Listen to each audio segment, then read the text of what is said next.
Ada pertanyaan?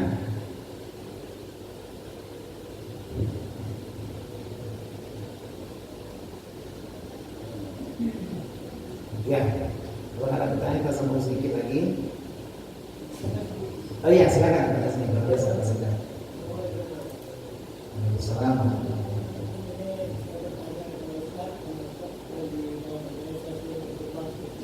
Iya. Iya. Ada fenomena di dalam masyarakat Iya. yang menurut saya Iya. sangat terdidik dari saya.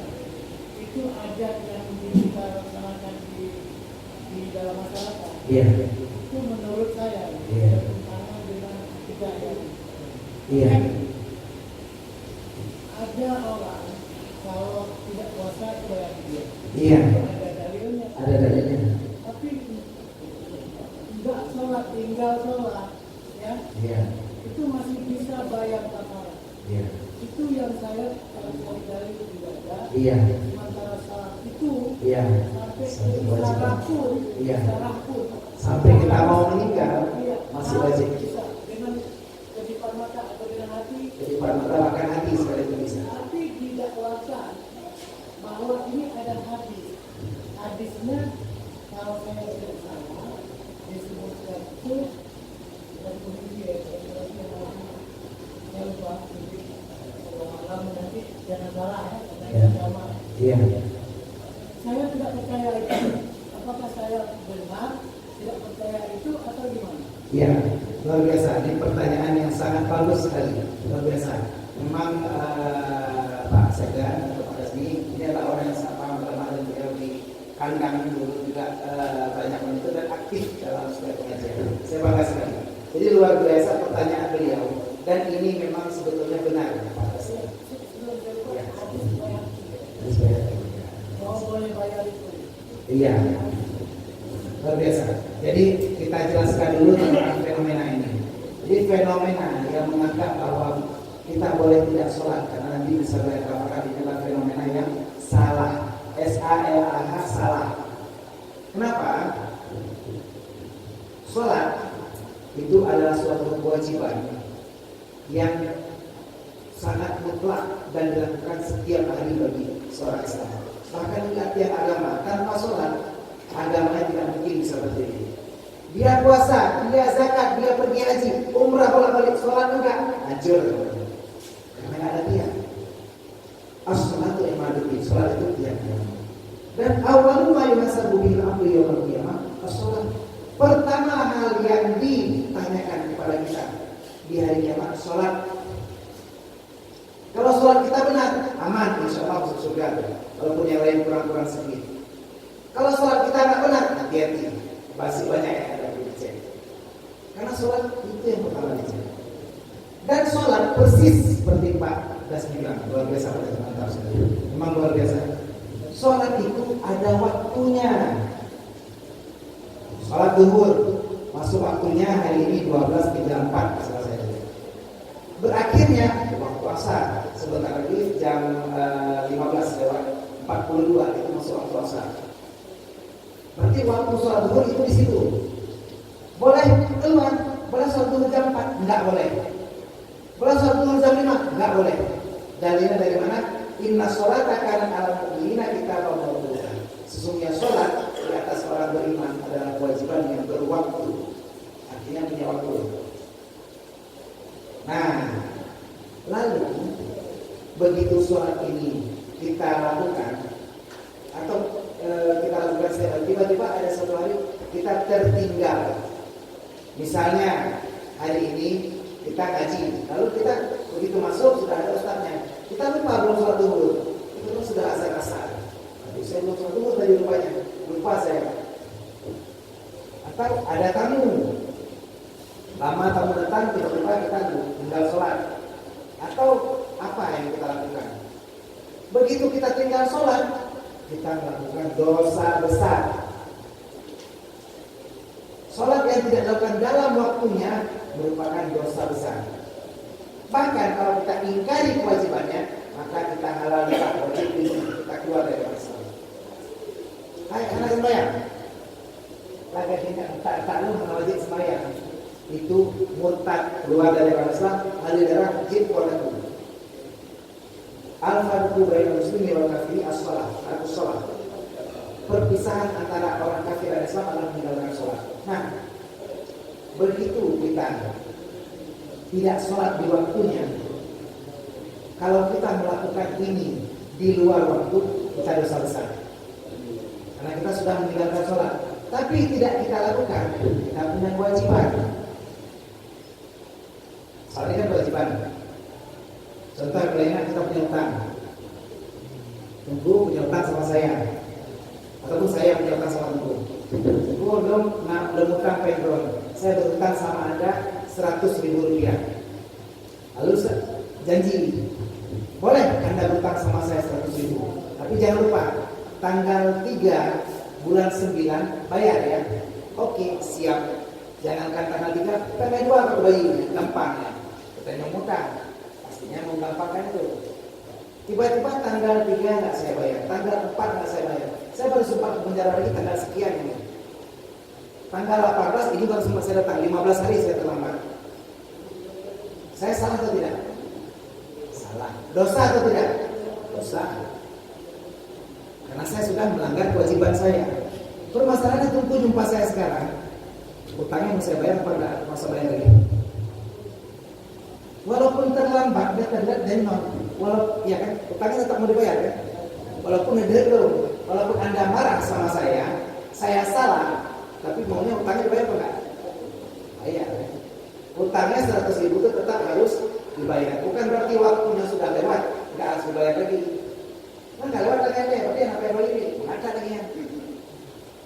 Kalau kita sudah lewat waktu asar, lalu kita tidak sholat duhur tadi, kan kewajibannya berwaktu. Lewat waktu asar nggak boleh sholat. Saya sholat jam 4, sholat duhur, dosa. Oke, dosa. Tapi kalau Anda nggak sholat, Anda juga dosa. Anda meninggalkan.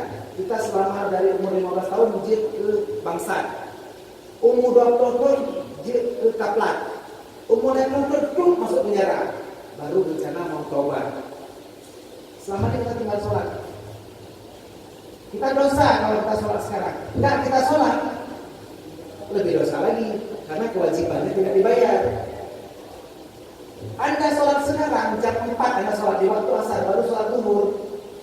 Kewajiban Anda lepas. Tapi Anda tetap dosa.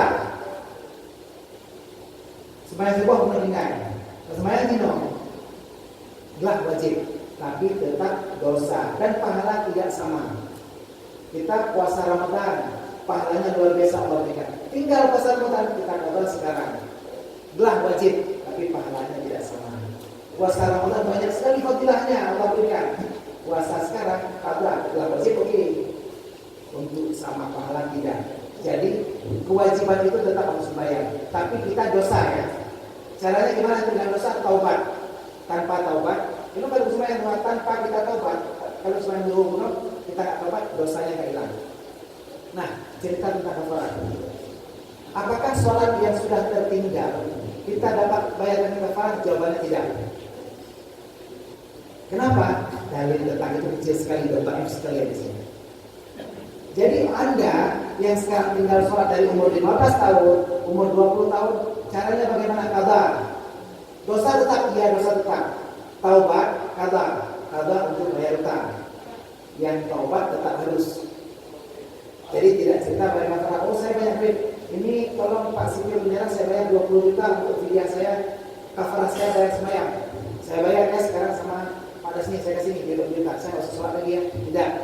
Kewajiban sholat tidak hilang. Kenapa?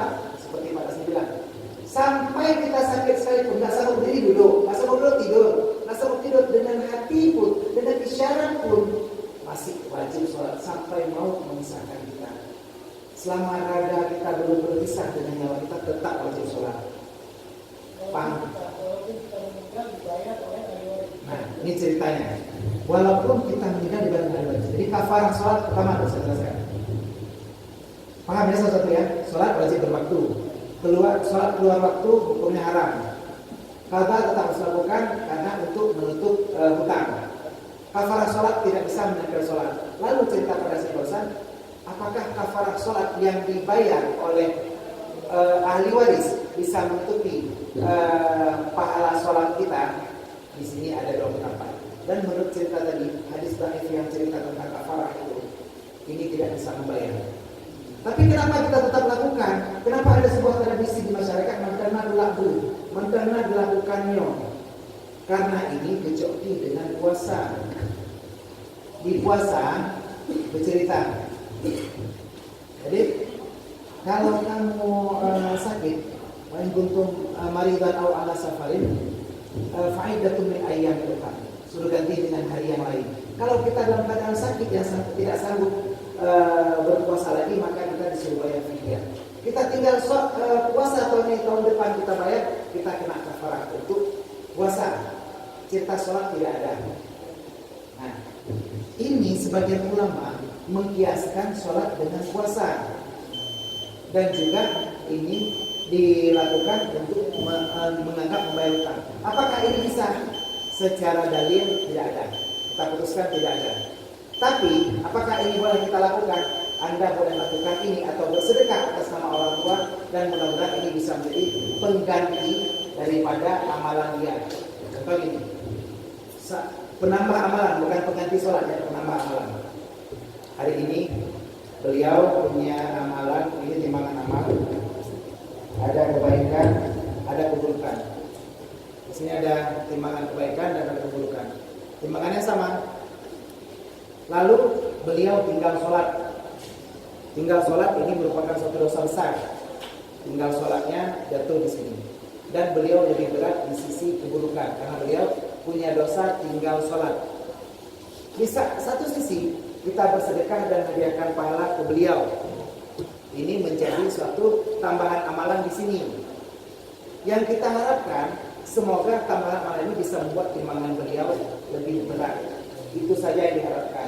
Apakah ini bisa menutupi? Tentu tidak. Hal yang berbeda, bukan apple to apple. Sholat diganti dengan sholat, diganti dengan kafarah, tidak ada dalilnya dalam keterangannya. Apakah ini bisa diganti dengan kafarah?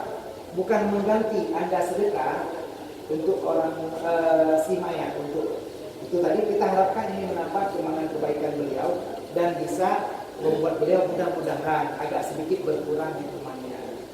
Contoh yang paling enak, Anda di sini kena hukuman 7 tahun penjara. Lalu Anda, maaf, harga ini buat nego sama pimpinan, sama siapalah namanya. Walaupun di sini sudah tidak lagi bunyi, sudah sejak Pak Nawawi tidak boleh lagi ya. Tapi intinya kita ngurus. Apakah yang kita urus ini?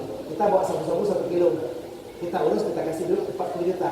Apakah sama sabu-sabu 7 kilo dengan duit 40 juta? Tidak. Sabu-sabu sekilonya saja sudah berapa ratus juta. 40 juta nggak sama harganya. Tapi kita harapkan ini sedikit meringankan hukuman kita. Untung-untung kalau baik, boleh kita dipotong masa tahanan lepas, atau dengan pindah ke LP yang lain, atau kemana. Kita harapkan kasih sayang Allah dengan sedekah yang kita berikan atas nama orang tua kita. Tapi tidak mengganti secara mutlak ya. Jadi persis yang ini dalam menjawab pertanyaan ini kita harus bijak. Yang sudah bayar kafarah tidak salah, niatkan untuk sedekah kepada orang tua. Yang tidak bayar kafarah juga tidak salah, karena kafarah tidak bisa mengganti sholat. Jawab ini dengan bijak. Orang yang ngaji di kubur tidak salah, karena dia gunakan kesempatan agar dia mampu sebelum datang malaikat nanti bertanya, dia gunakan kesempatan supaya dia bisa menambah amalan dan rahmat dan berkah Al-Quran. Yang tidak ngaji Al-Quran di kubur juga tidak salah, karena tidak ada tuntunannya. Terima kasih atas segala perhatian. Sudah pukul 3:04 masuk waktu asar. Mohon maaf saya tidak bisa bersama teman-teman karena saya harus berangkat. Ada bagi ada pertanyaan yang belum terjawab atau tidak cukup waktu, boleh menghubungi saya ke nomor HP saya, ada nomor resmi, ada Mahendra 08 1167 5 kali 08 1167 atau halo Suami 5 kali. Jadi boleh SMS, boleh WA, boleh tanya apa yang kira-kira kurang paham atau kurang jelas tentang mohon maaf waktu kita cuma sebentar. Terima kasih atas segala perhatian. Mohon maaf apabila ada kata yang menyinggung atau pertanyaan atau jawaban yang salah atau kata-kata yang salah. Allahumma muwaffiq ila aqwamil baligh. Wassalamualaikum warahmatullahi wabarakatuh.